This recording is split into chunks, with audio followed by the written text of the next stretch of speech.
ঘুমভাঙা সকালে মেঘে ঢাকা আকাশ, কখনো সকালে নীরবতা কাটিয়ে টিপটিপ বৃষ্টি, কখনো আবার দিনের ব্যস্ততাকে ছিন্ন করে ঝমঝম বর্ষণ। দিনভর বিভিন্ন সময় বিক্ষিপ্তভাবে বৃষ্টি হলেও এখনো শুরু হয়নি প্রবল বর্ষণ।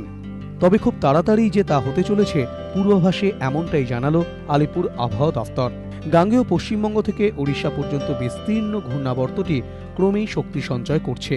এর জেরে আগামী 48 ঘন্টায় ভারী বৃষ্টি হতে পারে উত্তর ও দক্ষিণ 24 পরগনা, পূর্ব মেদিনীপুর এবং নদিয়ায়।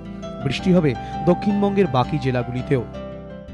ঘূর্ণাবর্ত কিন্তু আরও গভীর হচ্ছে এবং আজকে ঘূর্ণাবর্তের উচ্চতা বায়ুমণ্ডল থেকে প্রায় ভূপৃষ্ঠ থেকে প্রায় 6 কিলোমিটার উপর পর্যন্ত বিস্তৃত।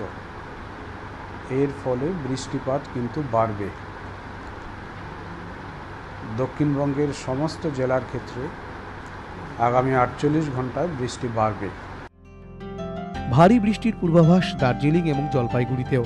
17 জুন দক্ষিণবঙ্গে মৌসুমী বায়ুর আগমন ঘটেছে, কিন্তু কোনো নিম্নচাপকে সঙ্গী না করে ঢোকায় দুর্বল মৌসুমী বায়ু এখনো পর্যন্ত প্রবল বৃষ্টি আনতে তেমন একটা সফল হয়নি।